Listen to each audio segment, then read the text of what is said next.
OMG.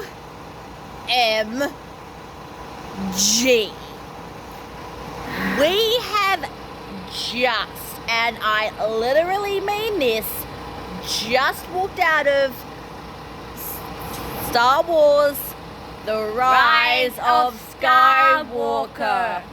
And OMG. It even made my sister cry. And that means it's a good movie. Bloody hell, JJ. What the heck? She's been saying that ever since she left the movie You mean theater. since we've left the theater?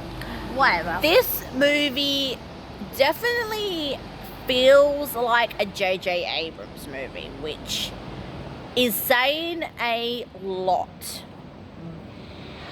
But it also does feel like a actual movie as well, with part of the franchise. Actually, I think it's actually tied up with the other six first too. I think this I can't really say a lot because we've not actually sat through The Last Jedi yet, so I know it back in my own hand. I haven't actually sat through it, so I can't really say this links a lot with Last Jedi, but I'm assuming that some of the breadcrumbs that were left by Colin Trevorrow, who actually wrote the story for this, probably picked up a lot of the breadcrumbs he left in his episode. No, what I'm meaning is I'm the big fan here. It makes me feel like it's actually connected to the other six. The first three. The first six. Even though she's not part of the Skywalkers, but she feels like she's part of the Skywalkers. Don't say who it is. I have to agree with my sister on that statement. This definitely this is definitely left to the next generation. There's maybe one actor from the middle three that is still around, but the bulk are gone. This definitely felt like the passing of the torch to the next generation. That will be Rey. But I'm also thinking of a group of three, actually. Oh, you're talking about those girls. You mean those guys? Yeah. And what's with those robots? I mean, seriously. I have to say, this very much was a lot of growth in this. This almost felt like, to me, had elements of the third movie. In terms of the passing of the torch idea. This definitely you mean has a lot with the twins, when the twins are born. Yeah. And that whole idea. There's definitely towards the end provoked that feeling, I have to say. The special effects are definitely what I expect from a movie of this scope. It was 3 hours long. Well, you also got to think of the commercials as well, dude. So yeah. I would say maybe 2.5 hours, which is not bad for a movie, I must admit. Well, actually, I actually didn't feel, when I was watching the movie, I didn't feel the time went past, because I was drawn into that movie. Oh, definitely. And all the people there. We actually turned it to a midnight screening, and can I just say, it was fantastic. I've been to these sort of fan events. My first. Her first. I've actually turned up to a fan event for I think it was. Sorry, I'm just keeping my eye on I think it was something. Infinity War. I did something very similar. Infinity War. It was a fan event in Sydney. Really? Uh-huh. Oh. So, Oh, which but- I think but- worked with our sort of feeling of how we're coming across.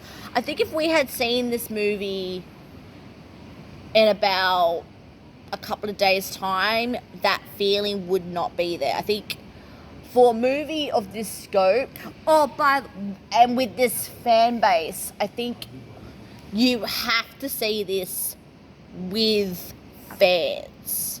That's the only real problem, I might say, with a movie like this that has such a devoted fan base. This movie is definitely aimed at the fans. Like me. Not really so much for a casual viewer, which I would classify myself as a casual. I do know bits and pieces of the lore, but not enough to sort of full-on cosplay. Some people actually dress up as Ren. Yeah, we did see a lot of cosplayers at our screening.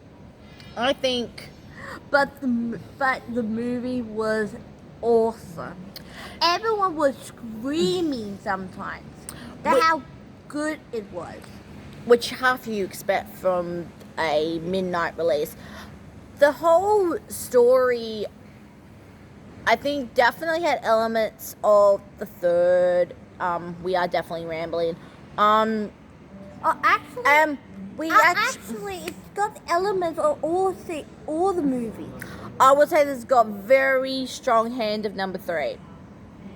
Number 3, and I think what I could watch of The Last Jedi, that definitely had elements of the Number- 5th movie. What? The whole training montage idea. And This definitely had elements of, I would say, mix of 6 and 3. you said 5, not 6. No, the last one, The Last Jedi, was number 5. This has elements of 6 and 3. Oh. Wait. Oh yeah, when Annie. Yep, the past. Maybe that's why when this way She's very much talking fan ideas here. maybe that's why Ren did what he did, because that's what Anakin did for Luke. I don't know. I have to re-watch these again, but I got every single movie. excuse me, no, you don't. Oh, Well, we do have Disney Plus, so I would definitely say for a casual, a 3. but me? For a fan, I would probably put it as rewatchability, high, and Blu-ray material. Actually, it would be 5 stars for me. That's what I meant by Blu-ray material. So, What do you mean Blu-ray? Oh, buy on Blu-ray. so have you had a chance to see Star Wars: The Rise of Skywalker? Please like and put your comments about what you thought of the start of this particular movie, and please subscribe so when I release another one of these videos, you will be one of the first to know. And I should definitely see you towards the start of the next year when I go back to the books. You will work it out very soon. Ciao.